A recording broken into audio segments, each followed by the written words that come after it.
My number one strategy for learning new vocabulary is guessing the meaning of new words from context.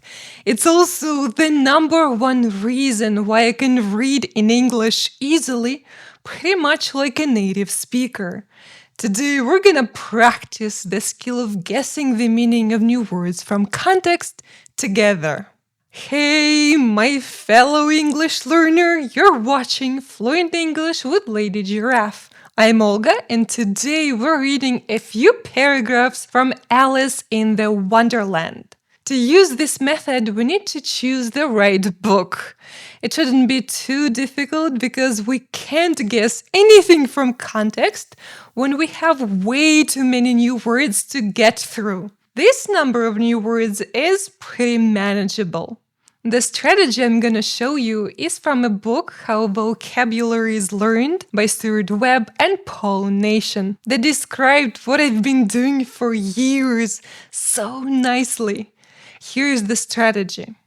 Step number 1. Find out the part of speech of this new word. Step number 2. Look at the immediate context and try to figure out the meaning. Step number 3. Look at the wider context. Step number 4. Guess the meaning. Step number 5. Check the guess against the information from steps 1 through 4. Let's try it out.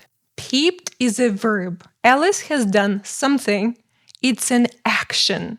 We can use once or twice and into the book as our immediate context. Alice probably looked at this book in a specific way, very briefly.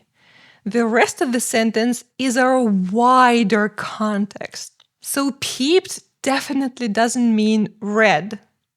My guess is that this word means to look at something briefly, maybe without someone noticing it. Sometimes I like checking my guesses in the dictionary. Let's do it now. Peep is a verb that means to look at something quickly and secretly, especially through a hole or an opening. In real life, when I'm reading in English, this process takes me a fraction of a second. When I'm reading in my other language, it takes me longer, and I'm checking my guesses in the dictionary more often.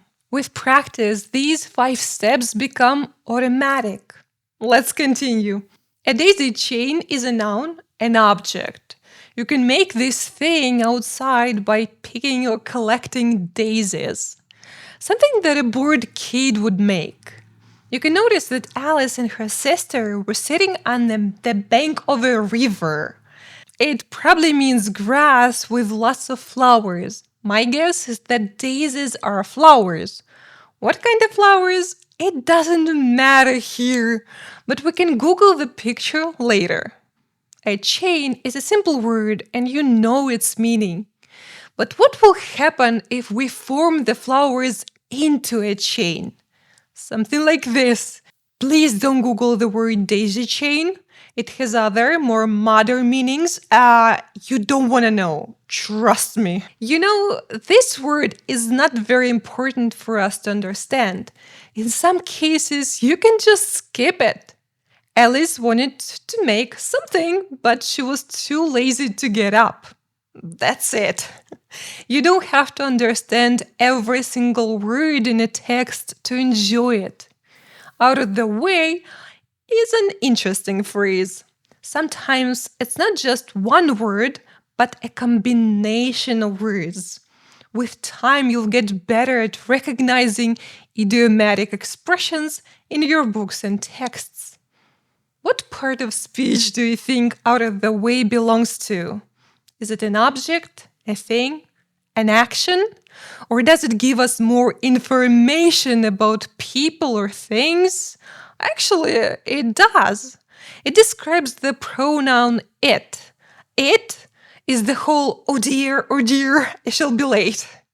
That's why out of the way is an adjective. Don't worry too much about it. So Alice heard the rabbit talking to himself and thought it was very ordinary. It wasn't out of the way. Maybe strange or not so usual. You can see later that she thought that it was quite natural. This clue is way over here in the wider context. So it's a good idea not to hurry to make a guess right away.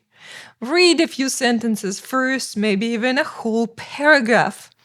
By now, I'm pretty sure that out of the way means strange. And it does. It can also be written with hyphens. The next phrase is occurred to her. Why not just the word occur? Because occur means to happen. It doesn't make sense on its own in this specific context.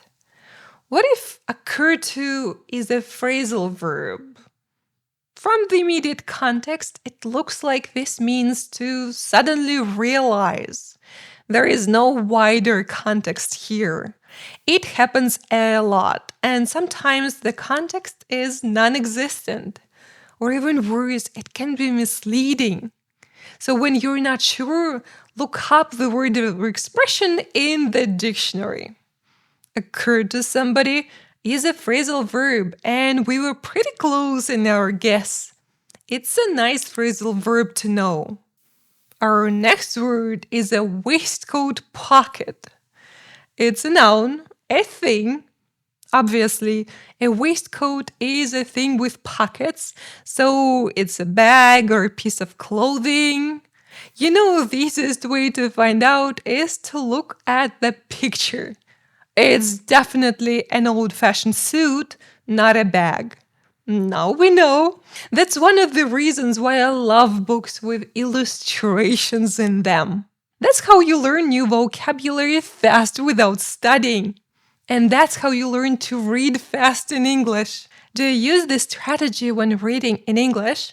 If you want to learn more useful reading tips, check out this video next. Thank you so much for watching and see you next time with more awesome language content.